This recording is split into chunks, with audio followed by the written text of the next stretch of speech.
কখনো কখনো আপনি কি অর্জন করেছেন তার থেকেও বেশি গুরুত্বপূর্ণ হলো এটা যে আপনি কি ত্যাগ করেছেন।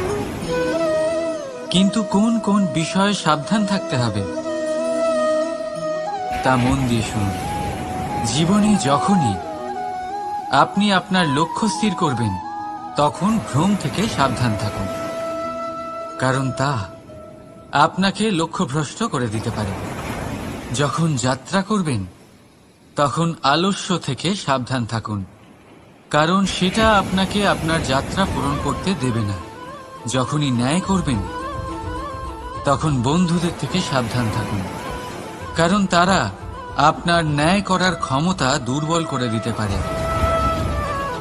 যখনই সাফল্য লাভ করবেন অহংকার থেকে সাবধান থাকুন, কারণ তা আপনার সাফল্য আপনার কাছে বেশি দিন ধরে রাখে।